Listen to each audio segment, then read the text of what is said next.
Perfecto. Bueno, es un placer para mí presentarles a nuestro profesor invitado, el profesor Rupert Brown. Él es psicólogo social, trabaja en la Universidad de Sussex.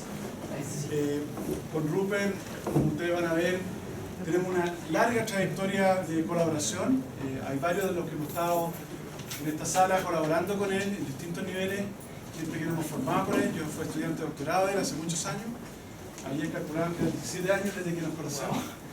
Pablo Etesano, que también es profesor de la escuela, tuvo la oportunidad también de formarse con él.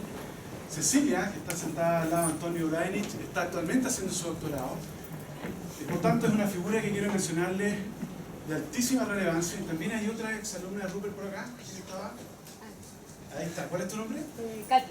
Katy. También estaba trabajando en temas vinculados a la agenda que nos trae el profesor Brown. Rupert ha sido muy significativo en el desarrollo de nuestra disciplina en Chile, por medio de la formación de personas, pero también implementando una serie de investigaciones en sus especializaciones en el tema de las relaciones intelectuales, y se ha ido moviendo, si ustedes quieren, en muchos ámbitos relacionados con las identidades, los procesos de aculturación, y recientemente, en los últimos 10 años, porque ya tiene una larga trayectoria, se ha enfocado a entender fenómenos que están vinculados a los procesos emocionales en los conflictos, post-conflictos o sistemas de reparación, y la incorporación de emociones, cómo las emociones juegan un rol en los procesos de reparación, de perdón, de reconciliación y otros. Hemos hecho algunos de esos trabajos en Chile, pero él nos va a traer justamente ahora una presentación en que vincula el tema de las víctimas y quienes perpetúan daño y cómo se generan interacciones en estos temas. Le doy la bienvenida a Rupert. Rupert, te agradezco tu presencia, el valor que representa para nuestra escuela y para quienes hemos tenido la oportunidad de presentar. Bienvenido. Muchas gracias, Roberto.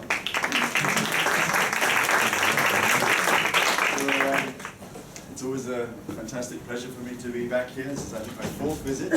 We started working together 20 years ago now, almost, but I keep coming back, and I don't know why, but because he works me like a slave whenever I do come back. Anyway, so yeah, really great to be back, and also great to see so many current and former collaborators. Some of whom are mentioned here. These are various people who have contributed directly to this work, and I wanted you to just note, and some of you may recognize some of those names. I also want just to say a word about this title. And some of you, I know this is another era, but Joni Mitchell is a very fine singer, still alive, and she wrote a song in the 1969 called From Both Sides Now, which I thought worked nicely for my talk.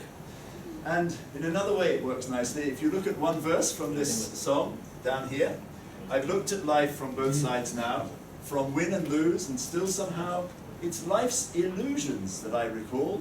I really don't know life at all. And I've decided I don't know life at all because every time I do research, I discover something rather surprising. And you will see in both sides of this story a surprising development. Somebody asked me yesterday about some of the work we did some years ago on guilt and shame here in Chile, and we thought we had the answer then.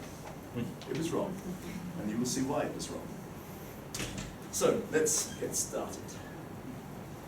So a few pictures which just capture what happens when some people do bad deeds. And these are all examples of intergroup violence or oppression, and they will depict some of the intergroup context that I will want to talk to you about today. This one, of course, may be familiar to you, the position of indigenous peoples here in Chile.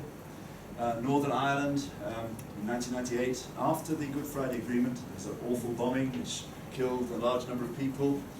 Here in Sarajevo, in Srebrenica, in Bosnia-Herzegovina, where they still every year in July remember the massacre at Srebrenica, where tens of thousands of Bosnian Muslims were killed, and then more recently still the mistreatment of Iraqi prisoners by American and British troops in the Iraq War, and still going on.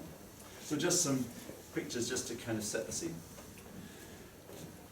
A few quick words about my approach. I'm a social psychologist, so I'm focusing on the individual, so people's perceptions and emotions, But it's not just the isolated individual, it's the individual who belongs to various groups. And those groups, obviously, have relationships with other groups. And that's why, as Roberto explained in his opening remarks, I study intergroup relations. I'm interested in the impact of those intergroup relationships on the way we think and feel and behave in our worlds. And in this talk, I will look at these two sides. I'm interested in the emotional responses of members of perpetrator groups. Members of groups that have done some bad stuff. Maybe not, we haven't done it ourselves, but some of our fellow group members, either recently or maybe even in the past, have done some bad stuff. And because I belong to that group, and I identify with that group, that has some consequences for me. And then the other half of my talk will be from the other side. So how do victim group members feel when they experience or hear about bad stuff that is done to their group? What are their responses? So, I want to begin by telling you a little bit about culpa and vergogna. Culpa e vergogna in Italian. So what happens when I realize I've done something bad? Traditionally, going back to the early 1970s, somebody called Lewis, who was a clinical psychologist, and then followed some years later by Tanguy, proposed that guilt and shame had two very different consequences for people. They suggested that guilt is an emotion that focuses on the misdeed. I did something bad, and somebody suffered as a result. On the other hand, shame, I did something bad, and therefore I am a bad person. So that notice the difference in the focus. The focus is in the one, on the deed, on the other, on the self. And that was the traditional view which really dominated the field for a long time. And from that distinction, Lewis and Tanguy argued that guilt would possibly have positive effects. It would motivate people. It's an uncomfortable emotion. How can I deal with this emotion?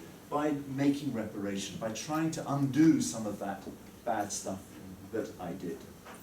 Shame, on the other hand, because it makes me feel bad, I'm a bad person, so maybe I'm going to go away and hide in a corner, or remove myself from the scene, or maybe even start blaming the people that cause me to feel bad, and so I start pushing them away. So guilt was thought to have pro-social consequences, shame was thought to have less pro-social, maybe even anti-social consequences.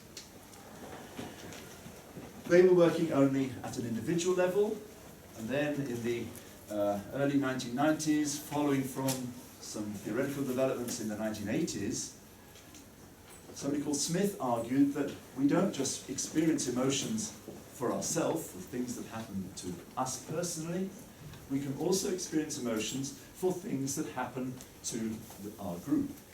And that will happen, according to social identity theory, if I have some minimal level of identification with that group.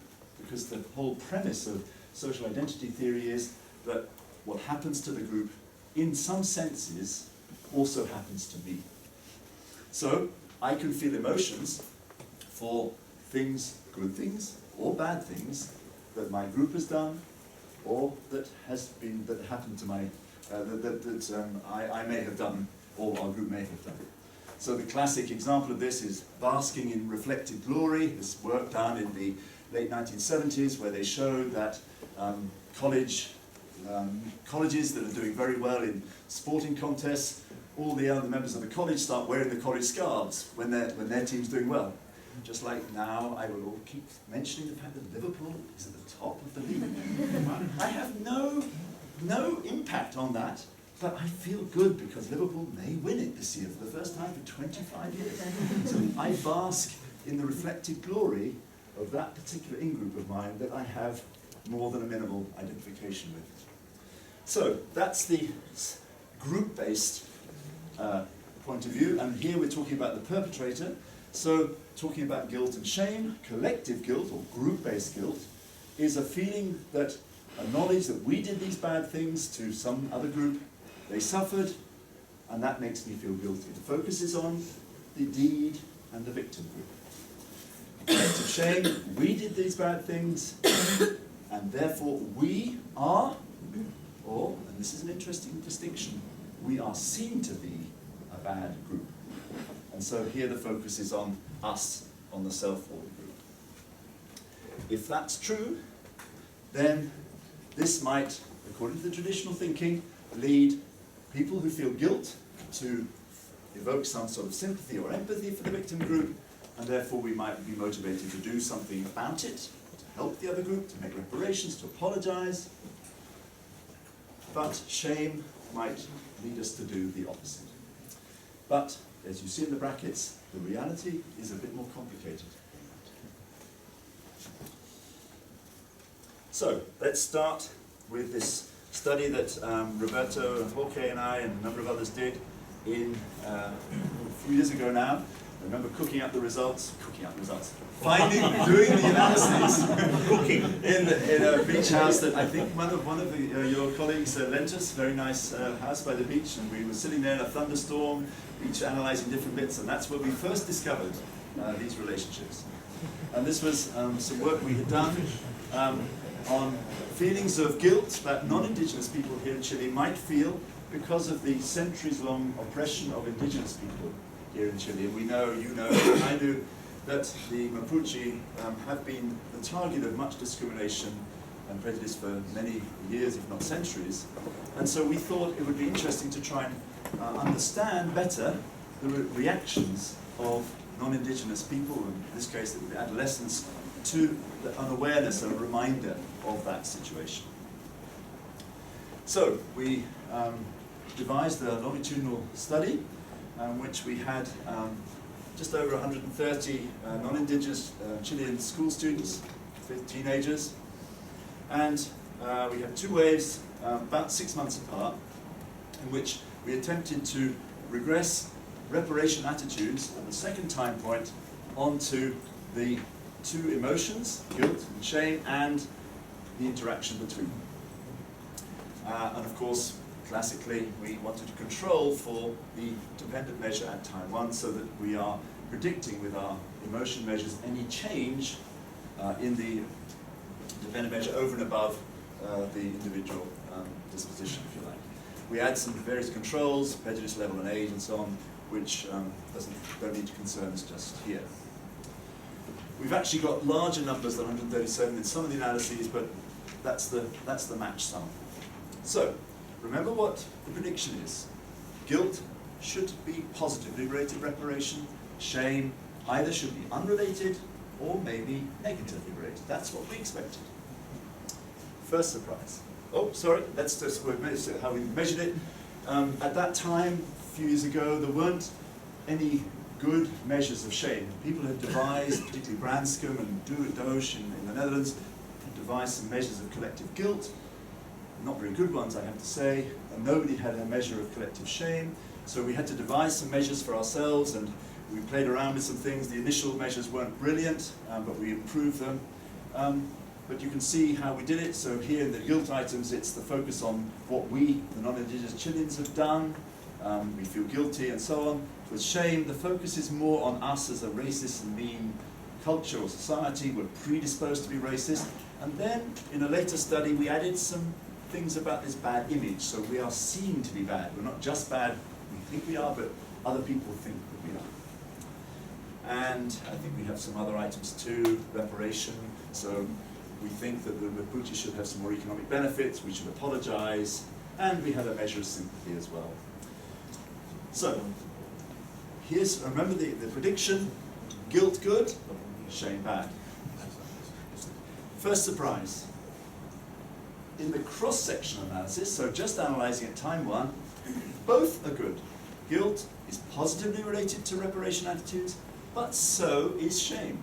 It's not as strong, but it was very significant, and it was positive. And it should not have been positive according to the classic formulation.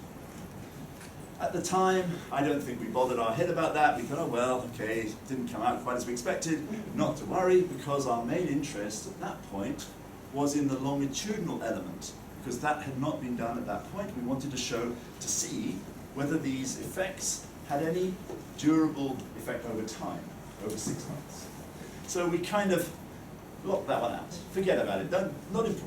And nobody, funny enough, none of the reviewers really seemed to worry too much about it either, which is, in retrospect, a little bit surprising. So then we did the longitudinal analysis, and this is where we felt this was all very nice, because first of all, as predicted, guilt had a longitudinal association with reparation 6 months later. So that was reliable, and shame did not on its own. That was kind of consistent with what we had predicted. And here was a discovery, we thought, that guilt and shame sort of interacted. So that when people felt low shame, the relationship between guilt and reparation was higher. And when they had higher levels of shame, it was lower. And that was kind of consistent with the traditional story, because maybe shame was inhibiting the positive effects of guilt. So and that was the argument we made. And people seem to agree with us after about 5 different revisions, but anyway, finally got the paper accepted. So, and that was okay. We played around. That was the story in 2008, and you'll see in the next slide somehow consistent with other results. So far so good. I had that time a very bright and productive student from Bosnia-Herzegovina, Sabina Čejić. And she was interested both in her master's work, which this was taken from, and then subsequently in her PhD, on understanding the reactions of Bosnian Serbs to the awful things that were done in the war in the 1990s. And really awful things were done, mostly by the Bosnian Serbs. Of course, in any war, bad stuff is done by everyone, but some of the things that were done by the Serbs were truly genocidal, as indeed confirmed by the Hague International Court. So we wanted to focus on young Serbs who were too young to have been involved in the war, but not too young not to have known about that stuff, from talking to their parents and their uncles, many of whom will have been combatants in that war, may have even been direct perpetrators in some of that awful stuff. So there are our participants. And we decided to not only do some quantitative study, we did some qualitative research. Sabina went and interviewed some of these Serbs to try and get a bit of better understanding of what they were feeling. And here's one guy, Zivorad, who talked about guilt. So he says, I'm carrying this burden, I'm confused, I'm hurt. Even though I have not done anything wrong, it's very difficult for me. I feel like we will always carry this burden. So this is a classic expression of group-based guilt. I'm innocent. It was my mum and dad or uncle or whatever, but still it weighs on my shoulders. Here's Jovan talking about shame. For me, it's a big shame. I can't believe we allowed it to happen. Now, he also confuses, well, because we do in everyday speech, guilt and shame, and this is a problem for us in this field, because these two concepts are very close. But we are not. It should not.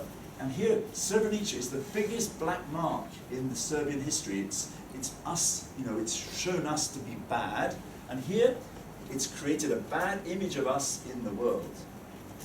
And here is this very important idea that shame is not just about us having a negative self-concept for ourselves, but also a worry about how the rest of the world views us.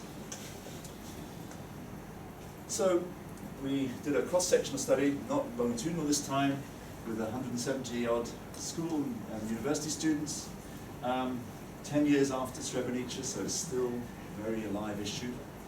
And we basically adapted and improved some of the measures used in that first Chilean study, particularly to improve this shame measure. We felt it was not very reliable and we wanted to expand, so we made a number of modifications.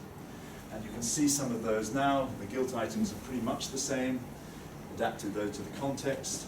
But here's the shame item, so we make explicit this idea of shame image, and the world has become, the way we're seen has become more negative because of the way we behaved during the war, and something negative about us. So these were the additional sorts of shame image items that we added to our shame essence, or something about us items. And here was the main result. Again, rather surprising. Guilt, as it should be, positively rated reparation, but this time, shame was even more highly rated. Not perhaps significantly so, but it should be negative, it should be null or negative. And yet again, we find evidence that shame can have apparently pro-social consequences for people's way of viewing the victim group. Remember always, of course, this is correlated with, it is controlling for the other emotion. And that's a very important thing that I want you to remember, because in some of the studies I'm going to tell you about now, it's absolutely critical that you control for the corresponding other moral emotions. So now we have beginnings of a rather confusing story. We have evidence that guilt, as it should be, is related to reparation, but so sometimes is shame, although longitudinally, in this one study, it isn't, so we don't quite know where we're going. That's why I'm still confused. The words of that Joni Mitchell song, I really don't know now. So then we thought, well, we really got to get to grips with this. We must understand why we can get these contradictory results. And so with Jonas Rees, who then did a master's with me, and Jesse Allpress, and a guy from New Zealand who did his PhD with me, we started really unpacking this idea of shame. Let's try and understand how and when it can have positive consequences on intergroup relations.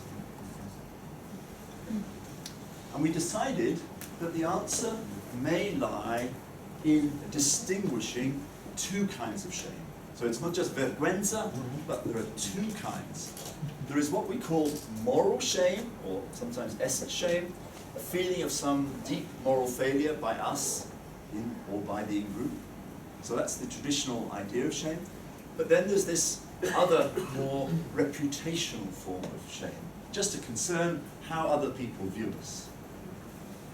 Now, we then argued that perhaps if you feel either or both of these, you want to deal with it, you've got to get rid of it in some way, and that maybe to get rid of or to deal with this one, you really might have to restore the moral value of your group. It's important for you, and the work of Colin Leach and Naomi Ellemer suggests that having a strong moral value to your group is as important as high esteem and all these things. That to feel your group is a moral group is a very powerful motive.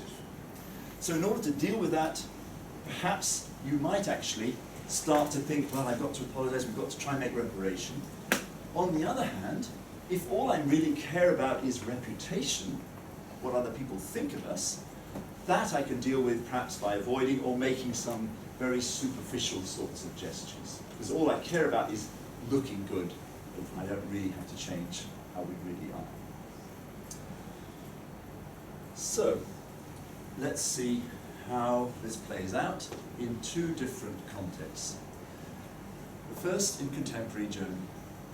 Now, obviously Germany is a country with a long and rather unfortunate past, particularly in the period between 1930 and 1945, when the Nazis were ruling and perpetrated probably some of the worst misdeeds of the whole of the 20th century. What do contemporary Germans feel about that? Does that still make them feel bad? Do they still feel guilt or shame?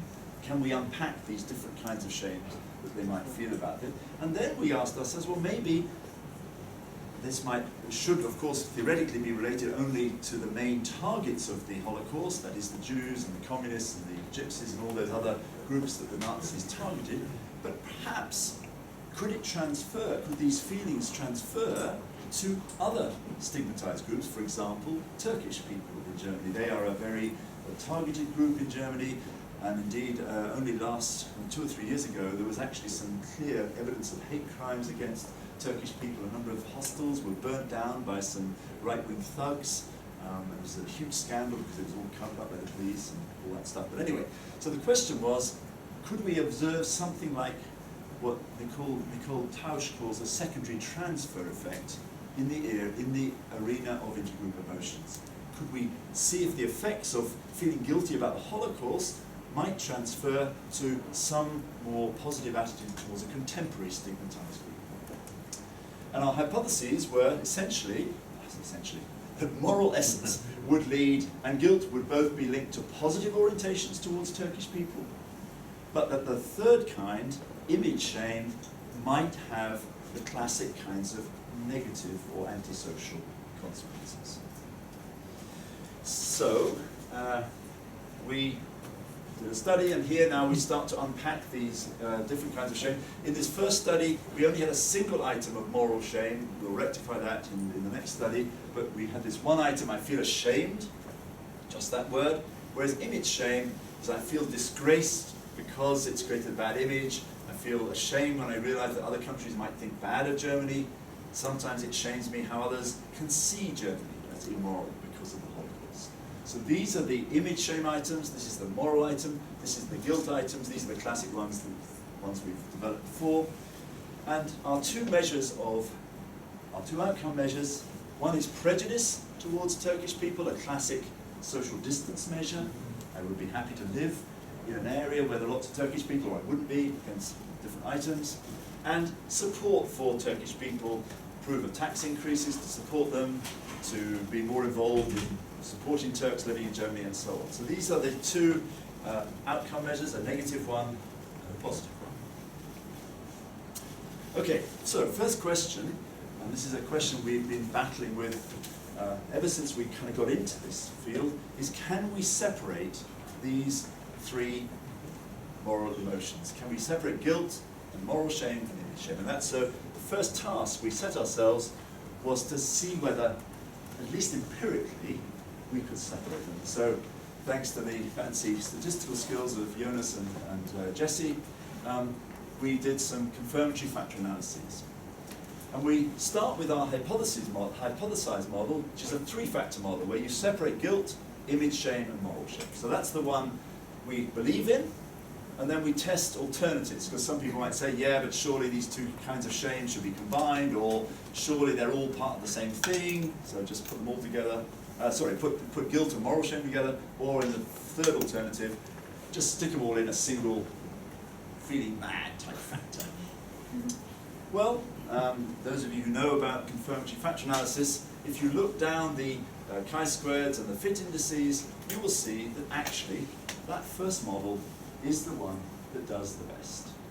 It's got the lowest chi-squared, and the CFI and the Rumseys are best, are better, and in fact, if you look at the differences here, all the other models are noticeably worse than our hypothesized three-factor model. So far so good, so we can demonstrate that at least empirically, even if in everyday speech we don't separate these concepts, we can separate them out empirically. And then the question is, do they have different effects? And they do. Let's start with these two, because there's another surprise in store for us here. This is moral or essence shame. You can see it's negatively linked to prejudice, marginal okay, but positively linked to the pro-social outcome, wanting to help Turkish people, help them to do better. But the image shame works exactly opposite. Image shame is positively linked to prejudice, so the more of this I feel, the less I want to live near Turks, and I don't want to have anything to do with them, and, okay, marginally, negatively related to positive support. So this is now showing exactly the reversals that our hypothesis suggested, and perhaps explains some of the confusing results in the earlier research where we were putting them all together. If we put image and moral shame together, no wonder sometimes it comes out this way and sometimes it comes out that, because it all depends on the relative weight of the items in the particular scales. But look at this. Now, guilt does almost nothing. Almost nothing when you've controlled for these two. And indeed, all these relationships depend on co-varying out the effect of the other emotion. Because at a bivariate level, they all look to be the same. They all have positive relations with positive orientation, and they have negative relations with negative orientation. But when you partial out the shared variance, you get this divergent set of relationships. And this is now, we feel quite confident that this is actually what's going on. in part because we have about 3 or 4 other studies now published in which exactly the same thing has been found. Nikolai Gaussel, a student of Colin Leach, published a paper in JPSP just the year before this one, in which they too find divergent effects for what they call shame, and the other one is damage. Well, it's something like rejection from others, but it's the same idea of bad image. You get these divergent effects, and they too find that guilt, once it's paired up with these two, tends to be a less powerful emotion. And this is quite interesting. Apparently people who work in emotions perhaps should be less surprised by this than I was, but apparently guilt may not be quite such an energizing emotion as shame. Shame is generally more powerfully felt and has typically stronger relationships. I'm going to do one more study on the perpetrator side, and then we'll have a little stop if you want to ask some questions about that, and then we'll turn the tables and look at the victims. Okay, so as before, this is only cross-sectional data, so can we demonstrate this divergent relationship longitudinally? And so with Jesse Allpress, we're now doing battle with the journals just to convince them that this is should be accepted, but we basically tried to do the same thing in another context, the context of the Iraq War. We wanted to refine the moral and image shame measures and look at this longitudinally instead of just cross-sectionally. So the context, as I said at the beginning, is the abuse of Iraqi prisoners by British soldiers, and here is a story that we typically will begin our study with. We will present them with this to remind them that this bad stuff is going on by British soldiers, not by them, but by soldiers with Britain as their group.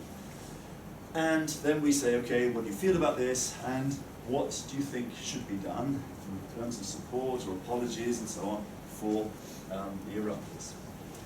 A lot of stuff here, don't worry about that. We've got a decent sample, 400, not just students. Look at the age range, 19 to 81. See, not just you can get big samples.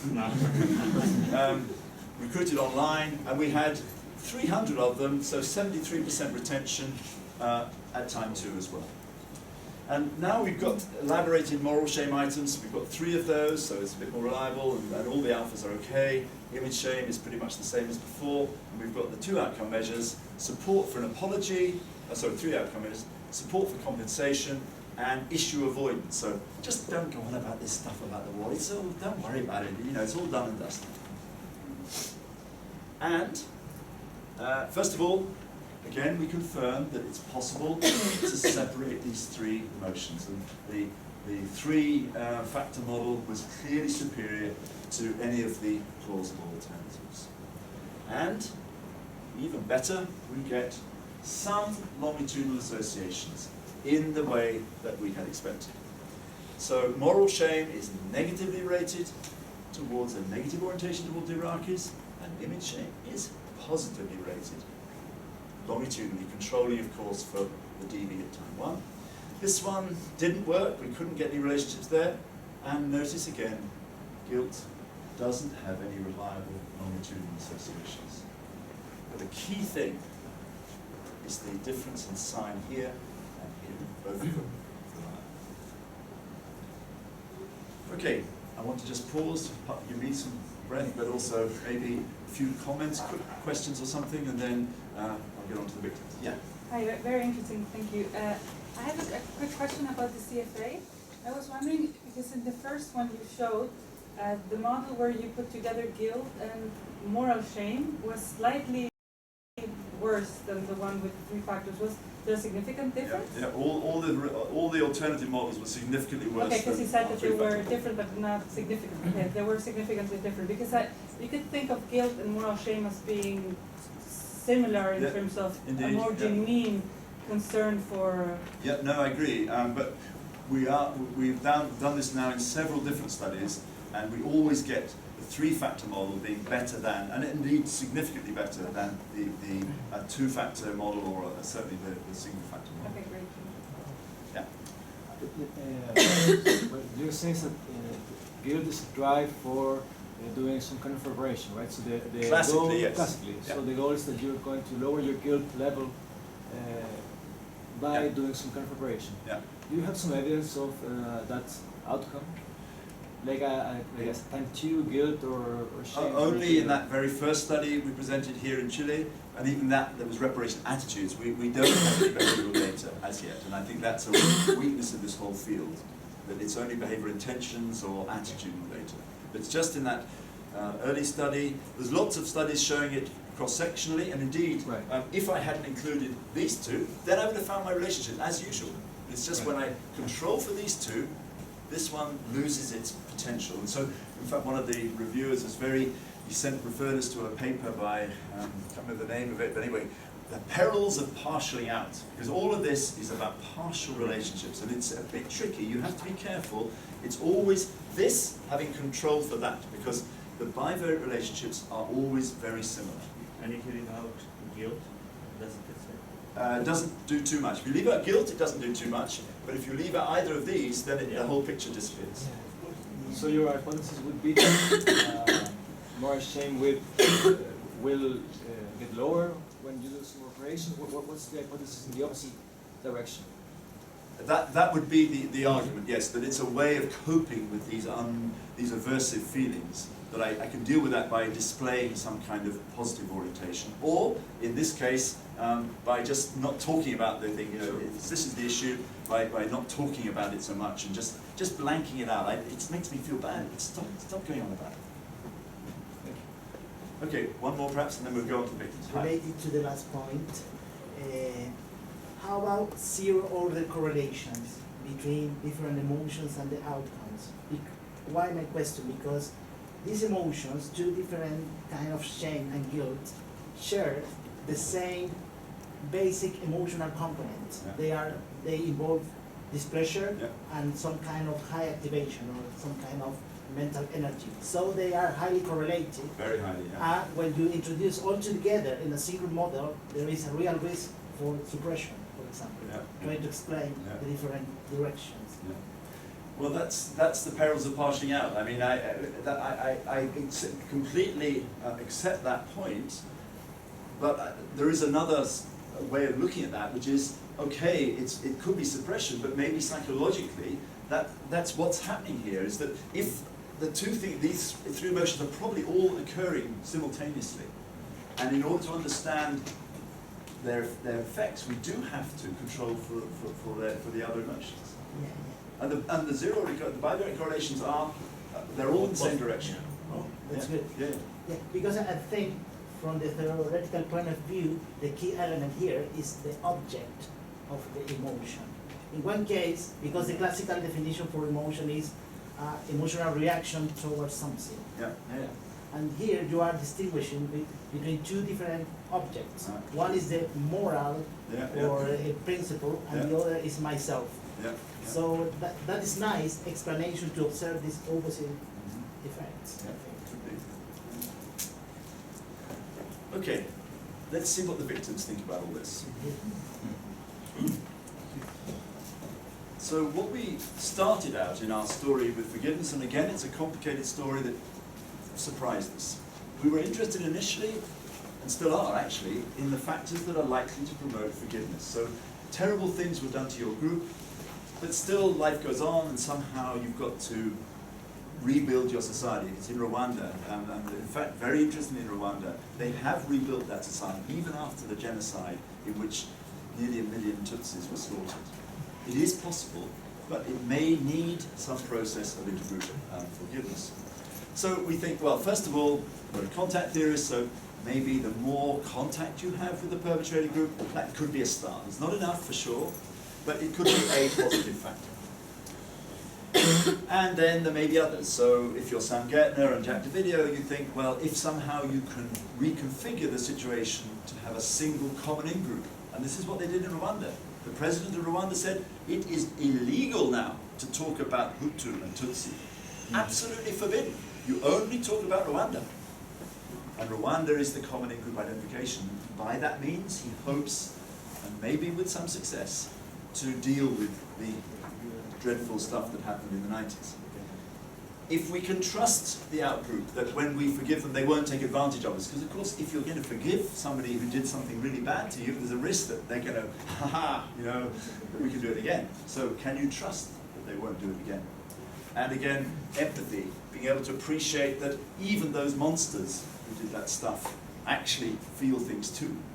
Maybe we can't understand why they did it, but at least we can minimally get into their shoes. So these are all possible positive consequences of having contact with the perpetrator group. On the other hand, there could be some negative things. In many conflict situations, you have this terrible competition to see who suffered the most. You talk to Israelis, and they will go on about how the Holocaust and how they feel persecuted in their lands, and they're surrounded by Arabs, and they're all under attack from all sides.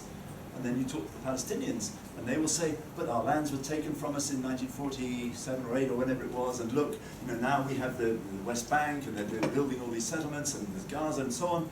And so they say, we're suffering, we're the ones that are the victims here. And often in these intergroup situations, you have this competition to see who suffered the most. And in those kind of situations, we think that if that's in your mind, that's your mindset, there's not going to be much forgiveness around. You're too busy trying to prove that you suffered more than them. So competitive victimhood might well be a negative factor. And we are interested also in whether apologies and expressions of remorse by the perpetrator has any effect. There's a bit of a controversial issue. Many countries now, in Australia for example, they've had public apologies to the Aboriginal people for the indignities and oppression that have been perpetrated on them for centuries. Big campaign to have a public apology, and there are many other contexts. And somebody, what has it said? Apologies are all the fashion now. But do they help? Interesting question. And if the perpetrator expresses some emotions, what does this do?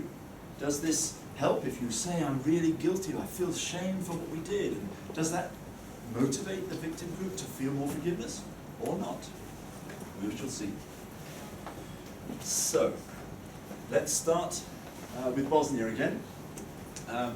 Sabina, for her masters, only for her masters, managed to do 2 studies, both of them got published, one from the Serbian side and the other from the Bosniak side, Bosniak and the Bosnian Muslims. So in this study, she has 180 high school Bosnian Muslims, who again, too young to have been actual victims, but sure as anything knew all about the experience of victimhood. Sabina herself was an exile, was a refugee from Bosnia for those 3 or 4 years. She had to flee to Germany to escape the siege of Sarajevo.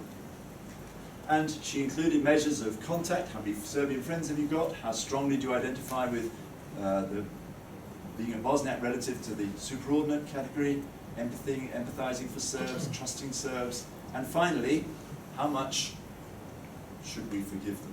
So that's our key outcome measure. Well, kind of worked pretty well, as we had expected.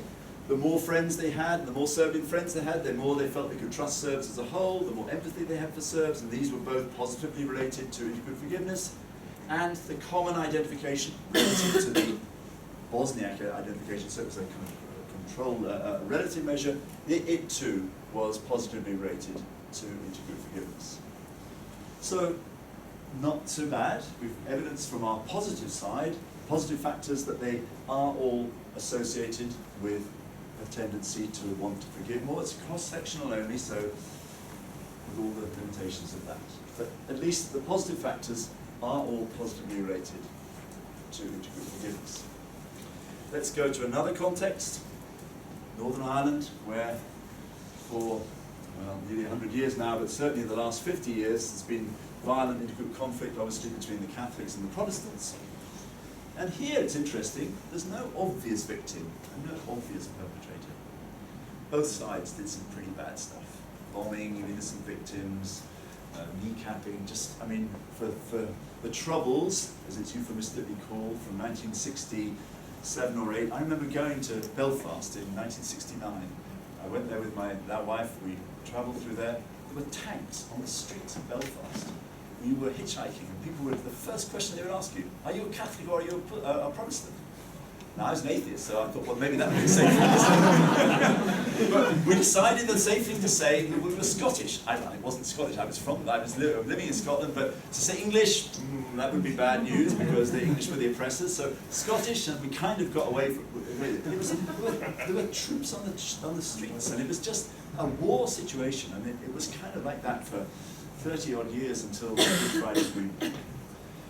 Anyway, Massi Noor, an Afghani refugee, as it turns out, did some very nice studies in Northern Ireland, and he was particularly interested to see if he could find the negative effects of competitive victim. That was a concept that he devised together with Arya Nadler. And in addition to forgiveness, he's interested in reconciliation. So forgiveness is, yeah, okay, I can just about forgive you, but can I make the next step and actually reconcile? So we had an additional measure of changing our relationship, actually trying to rebuild the society subsequently. Cross-sectionally, all works out pretty much as we had wanted. The common identification, trust and empathy, all positively linked to intergroup forgiveness as we had hoped and expected. And now, single religious identification, the more Catholic you feel or the more Protestant you feel, the less likely you are to forgive the other side. And here's this competitive victim, a very strong relationship. We suffered more than you, so damned if I'm going to forgive you. Not until you start doing something, until you've suffered as much as us, will I make that next step. And is that linked to reconciliation? We have a little longitudinal element just over a 5-week period. The more they feel they're ready to forgive, the more then they will subsequently, a month later or so, be ready to reconcile with the other group. And the reverse path was not significant, so it seems that it goes in this direction. We haven't got the full model yet. These data are not repeated at time 2, but at least this bit here, we can show that forgiveness does lead somehow to reconciliation. So, we've got some evidence as to the factors which seem to promote forgiveness, but we still don't really know if the perpetrators can do anything to facilitate this process. So that leads us to the last couple of studies that I want to tell you about. And the first work is some work I did with Kent when I was at Kent before I went to Sussex. I was there for a very long time, and there's a brilliant colleague there, Roger Gilles-Sarola, one of the guys who knows the most social psychology of anyone I know. He speed reads. You can give him a copy of JPSB, and an hour later he's read it from cover to cover. He can read, I don't know how many hundreds of words. I mean, I gave him a book once to read. He came in the next morning and said, oh, it's very interesting. He talks at 100 words a minute, and he reads at 500 words a minute. I mean, he taught himself to do this, and he knows everything about anything about everything. He's just an incredible guy.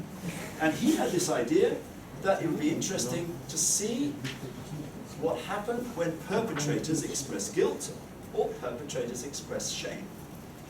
Now, going back to our original logic, you might say, well, guilt signals a desire to approach and re-establish a relationship. It could perhaps evoke a situational attribution for the misdeeds, and might be, in some cases, if you make inappropriate sorts of reparations, might be seen a bit of insulting. Oh, I feel so guilty for what you did. We did to you. Have £1,000, or whatever. Could be seen in a kind of bit of a bad way, we thought. Shame, on the other hand, because it's, this is us, we're really bad people, moral unworthiness. Now, if you're a victim, you kind of want to hear that. You want to hear that they really feel bad. This is something deep inside that they feel bad about. It evokes a more dispositional attribution, perhaps, and hence, if accompanied by appropriate reparations, you might say, okay, that's good, we can now move on. So that was our thinking at that point. Now, this isn't the greatest study in the whole world. It's using a methodology which I don't much like normally, a vignette study in which we kind of present a hypothetical situation. I much prefer to deal with real situations that really matter to people, but still, it's what we have.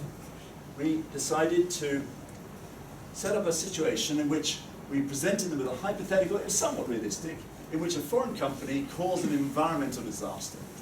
And in fact, there was a big oil tanker that had a huge spillage of oil off the coast of Spain in the 1990s, and this work was done in Spain. So then we said, okay, this happened, and the director of the company expresses various emotions. He might say, I feel guilty, or I might feel shame, or he might say nothing at all. So it does no emotion. What does that do?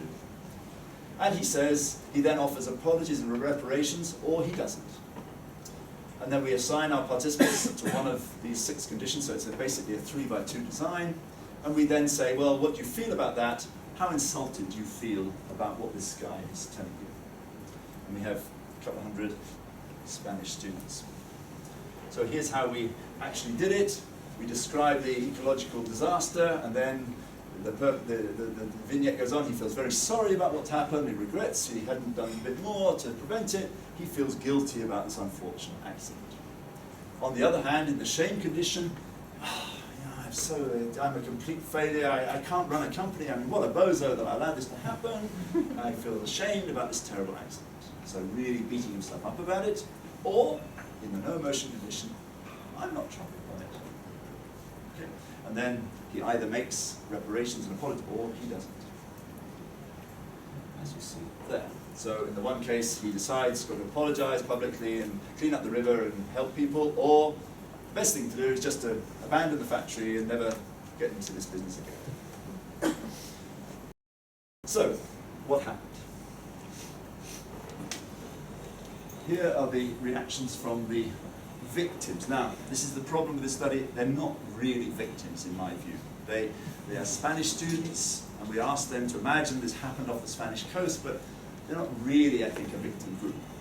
However, that aside, we measure how insulted they feel by the guy's various behaviors. First of all, if he does nothing, they feel pretty insulted, and it doesn't matter what he says. You know, they're just below the midpoint of the scale, so no difference there. So pretty much, you know, they don't like that at all. If nothing being done, it doesn't matter what he says. But look what happens when he says, I want to do something about it, I want to make reparation, apologize. We got the least insult in the shame condition. Where he really beat himself up, that's when they felt less insulted. Less insulted than when he said, I just feel guilty.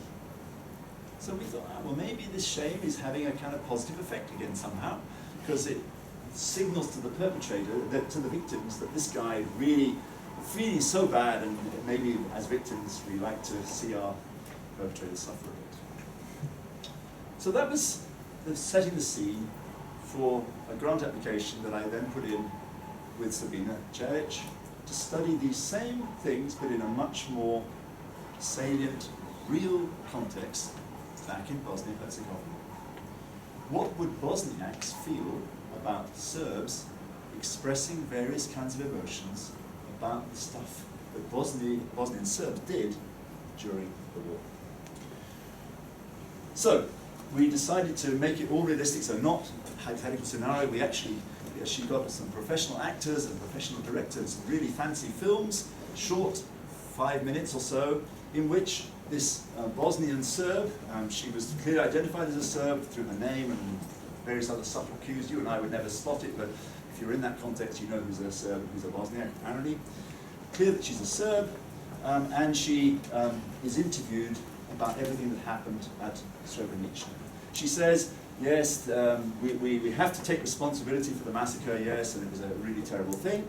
And then she expresses various emotions according to different films. And so we have different films. She has the same thing and repeats it in different film clips. So we've got between subjects design. And then afterwards, after the film clip, the participants also learn that she supports or does not support some reparations for the damage done during the war. So rebuilding those Bosniak villages that were razed to the ground. They really were. You go to some parts of Bosnia and Herzegovina at the moment, it's just a wasteland. The Serbs just came in and, you remember ethnic cleansing? I mean, that's what it was. They just not only ethnically cleansed, but they just wiped out the whole communities. So, supports reparations or does not. So, here are some possible competing hypotheses. If we believe the Gina-Sorolla et al. Paper, and I did at the start, one might expect that expressions of shame by that Bosnian Serb would be the one that would elicit the most kind of forgiveness from the Bosniaks, because they could somehow think that they'd really, or maybe even particularly the moral shame, because we separated out moral and image shame, maybe that would be the one that would really rehumanize the perpetrator, because you'd see them as really trying to deal with the immorality of their group.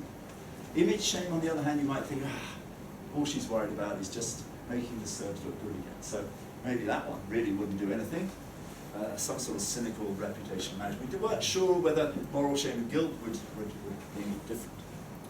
On the other hand, after we had started this work, rather to my surprise, Michael Voll published a very interesting paper in which he showed that when groups, perpetrators, make apologies accompanied by secondary emotions, this is this distinction that Jacques-Philippe Layens and colleagues made, human emotions, things that only human beings feel, guilt, shame, remorse, and primary emotions, like rage and sadness, when perpetrators express secondary emotions, they were less favorably received by victims than those when they express primary emotions. So this was kind of against this idea, and we couldn't quite understand it.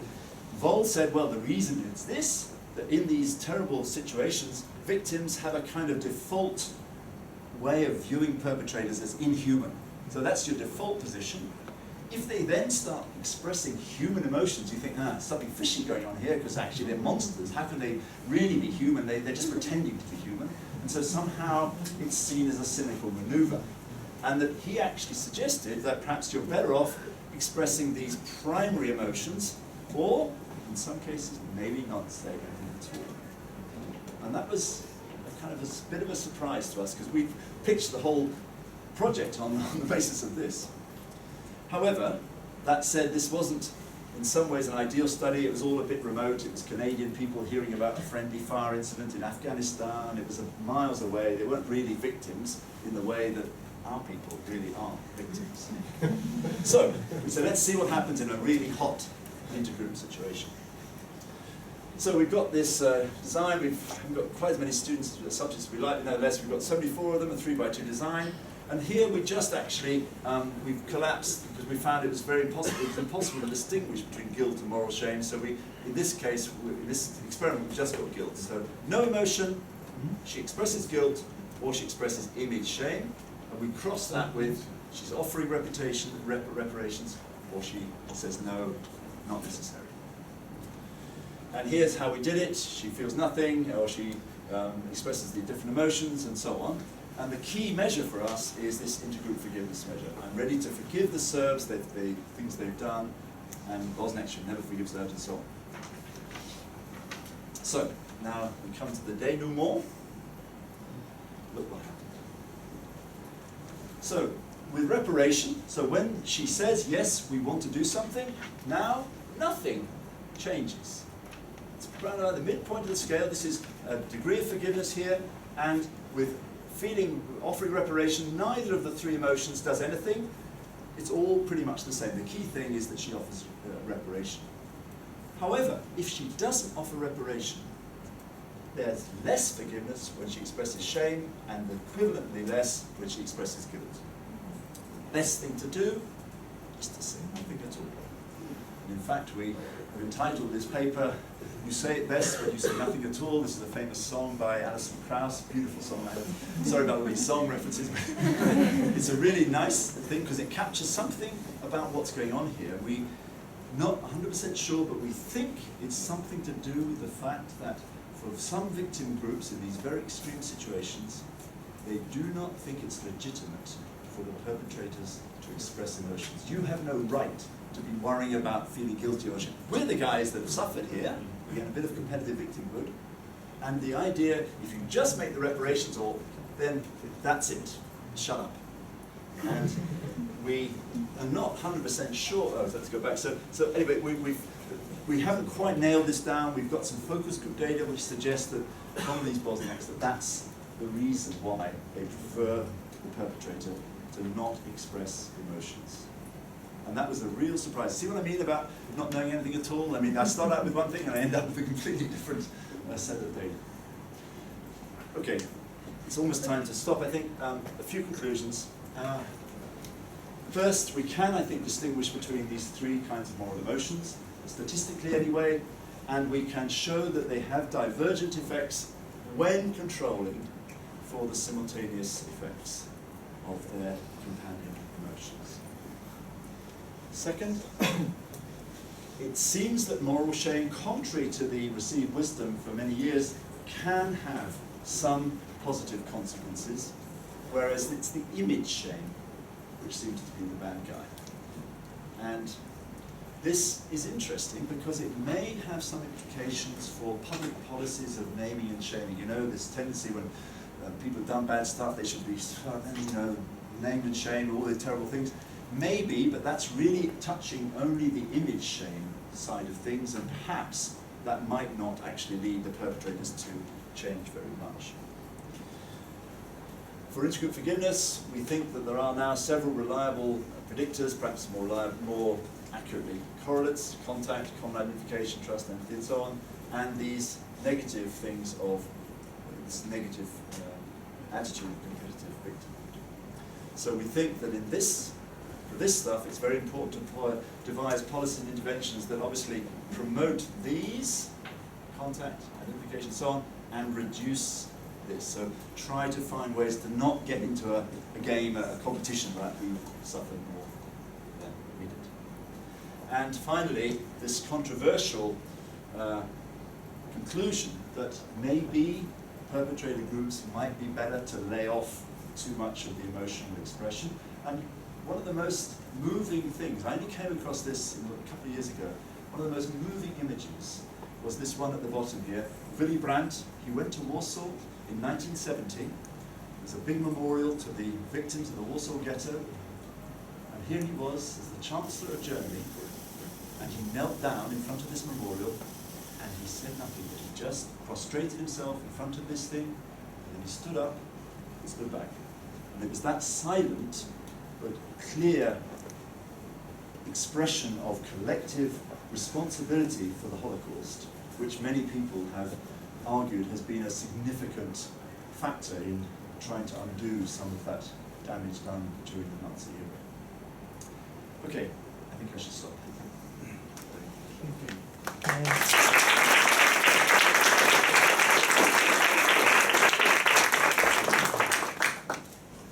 Bueno, vamos a dejar abierto ahora para que puedan hacer preguntas, comentarios, críticas, todo lo que sea. Mónica. I'm fishing now. I wanted to know, could it maybe be that shame works because of status implications? So maybe the company owner, when he said, I feel ashamed of what I did, basically what he was doing is he was lowering his own status, and maybe that feels good for reparation. Yeah.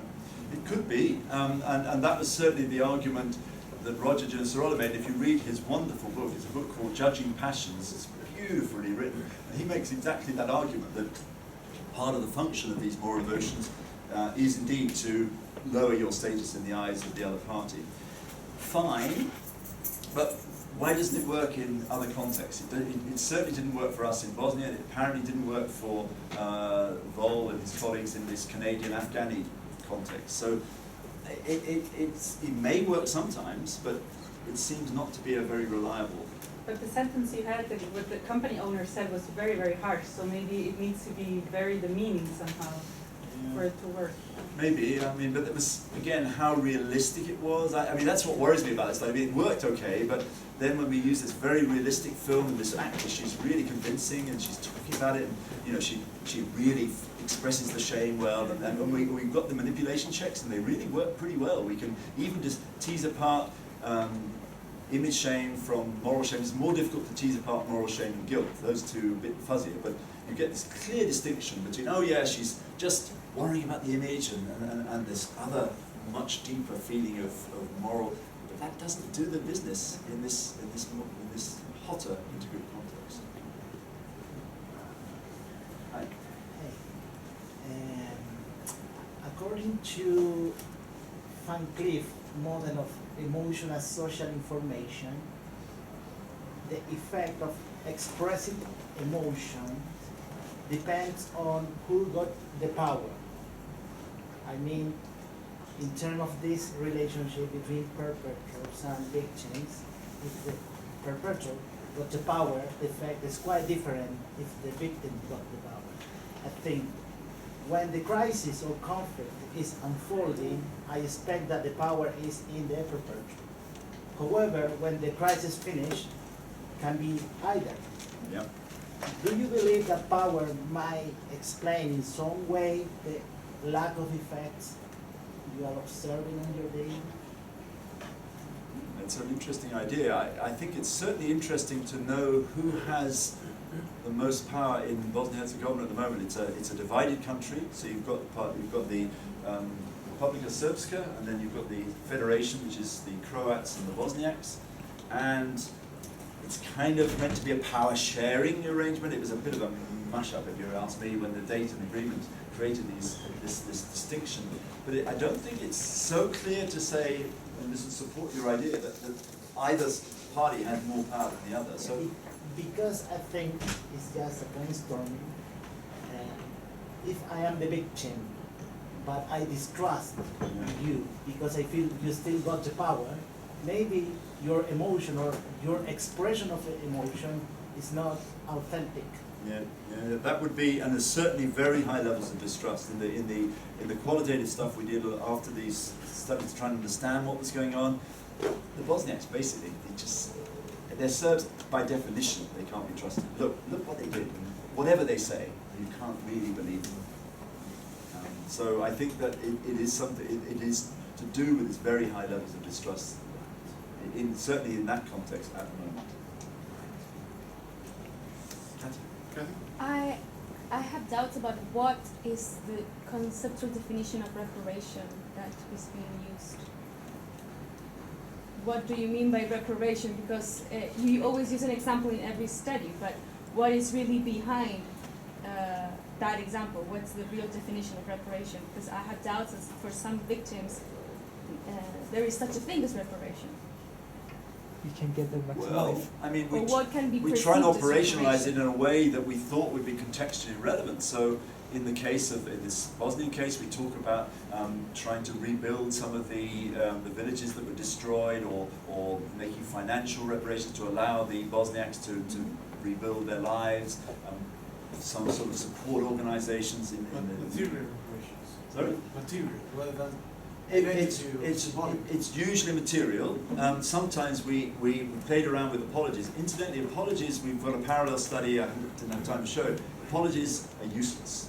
We could get no reliable effect for whether or not you express an apology, and that's a consistent story from several other studies. It seems not to matter whether you apologize or not, and sometimes it even makes it a bit worse. But so when we talk about reparation, it's mostly material reparations rather than symbolic ones. Also, I also have a doubt whether it can be a little bit contradictory to do a study like this in a context where the conflict is still going on, because if you talk about reparation, you can't really start reparation until the crisis is over. Well, the crisis is over. I mean, there isn't a war going on. There's evidence of the war. You see bullet holes in the buildings everywhere, and it's still a divided country. But you know, they've had peace there for nearly 20 years. So the remnants of the conflict are going on. But that's precisely where the task for the country starts, because they've got to try and find a way to rebuild that country after it was cleaved apart. I agree with you. I mean, how could one have done the study in 1995, for example? I mean, absolutely impossible when shells were still bombing down on Sarajevo. But I mean, at some point, it is appropriate, I think, to start to talk about how, you know, rebuilding the relationship. When can that be? Do we have to wait, as in the German case, 50 or 60 years? I mean, the German country certainly didn't believe so. So there's been a strong move towards reparation in Germany ever since the end of the Second World War. And there's been huge contributions made, financial and other kinds of contributions to Israel and other Jewish communities. So that's a very good example of soon after a huge conflict, these things did start happening. Okay. I was traveling with the last evidence. I was thinking about these old studies on expectations, in which they showed activated expectations, and then they had people either doing something that was diagnostic, like a clip, video clip or nothing, and then the expectations only show that when you have a video clip, so because that the video activated, made it possible for people to have an interpretation of the situation in a way consistent with the expectation. And in this case, what I think is that when you're on the victim side, whatever the perpetrator said, it will be interpreted in a negative way. So it is not about those two emotions or any emotions, or so my sense is that whatever is been said will probably be negatively perceived or interpreted.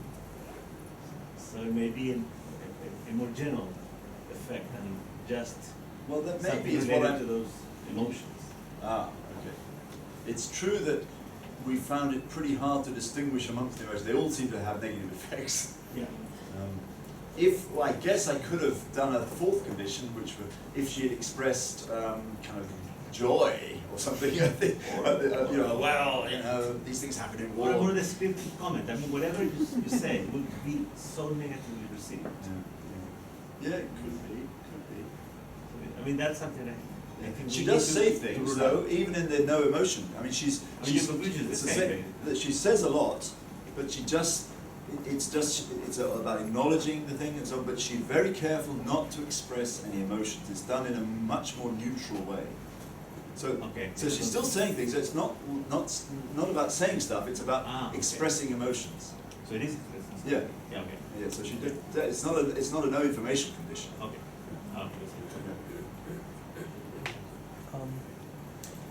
Daniel, y después Yeah, thanks for the update. Yeah, I was very interested in the results that shows the lack of effect that preparations have in the victims when the perpetrator offers some apology with guilt or some shame versus when they offer the reparation with no emotions. And I was trying to figure out why, because I think they have some emotions like shame or guilt, maybe put the perpetrator in a position of power versus the victim. Because I recognize that I was wrong and I feel sorry for you, and then I offer the reparation. But when you don't say nothing, it's like something or somehow you have done something just, or you are just with the other people because someone else maybe obligate you to do that. I don't know, it's just an idea, because I have the idea that when you feel sorry for someone, you still have a power position. Because I don't know if someone else didn't think that, because when someone else feels sorry for me, I still think that that person is above me, because someone feels sorry for me. Yeah, remember, I think I have to go back and study the transcript. It's not so much they feel sorry for the victims, it's they feel sorry for what they have done or their group has done. So we're quite clear to try and keep the focus in the emotion conditions on the deeds or on the perpetrator group. So it's not about feeling sorry for them, although we had thought that it might elicit some feelings of sympathy, but I don't think that's the case in this circumstance. Well, I was thinking that because here in Chile, maybe the Mapuche asked for not for a clear revelation, or for the Chilean feel in some way feel shame or guilt for them, or sorry.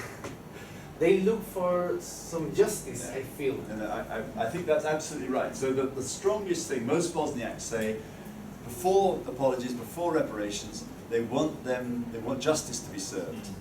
And so The Hague is very important, but even there it's tricky because some of the Serb leaders have been convicted, some escaped. Milosevic basically died before they could bring a sentence.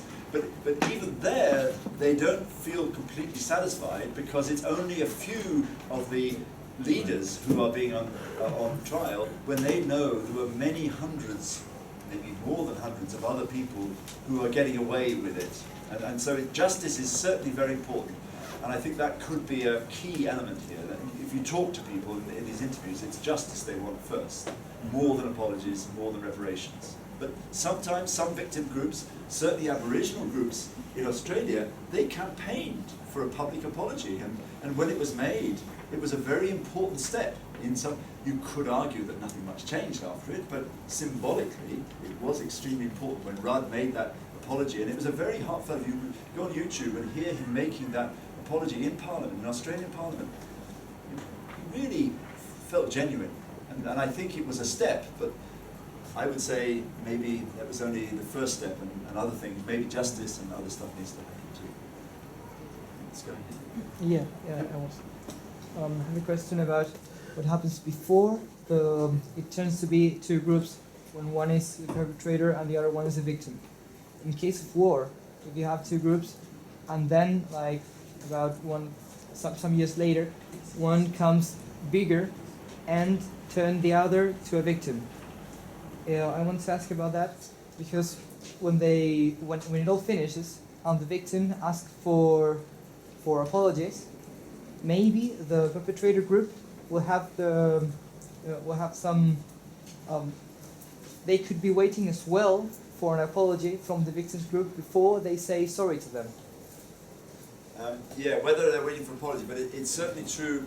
Roger de Sorolla did a subsequent paper which was focusing more on what the perpetrators are waiting for. So it's kind of like the perpetrators are wanting something from the victims, why they should be expecting. But it's certainly true there's a kind of expectation from the perpetrator side. They want some sign from the victim group that whatever they do will have some consequence. But I'm not so sure about this analysis, because it may work in some cases where there is a clear winner or a clear loser, but in many of these cases, if you like, the conflict just comes to an end or is brought to an end. And certainly in Bosnia, there was no clear winner. You could say there was a clear loser in the sense that the Bosniaks objectively suffered more casualties than the Bosnian Serbs, but they didn't wasn't though they were completely vanquished. They survived. In fact, the siege of Sarajevo, they didn't succeed. They emerged, albeit in a weaker state. So I'm not so sure that. But that thing is, I believe that guilt from the victim part could be helpful for the perpetrator to go and say make more honestly that they are sorry for what they did, or why should the victim express guilt? I don't know, because in some, I'm not sure if it's very hypothetical, but in cases where a smaller country go and attack another one, I don't want to make examples because it could be politically incorrect, but for example, if Argentina, because of the Falkland or Malvinas Islands, they just start a war against England, and England wins and let them destroy all the country. Then you will see Argentinians asking for apologies, right? That's what I would expect it. But on the other hand, maybe the English would be also very expecting for an apology from their part for having attacked in the first place. Could it be that helpful for reconciliation? Both sides. Or are any studies about that? I have no idea. I don't think so. No. That's an interesting idea. No, I have no idea. Bueno, muchas gracias, Rupert.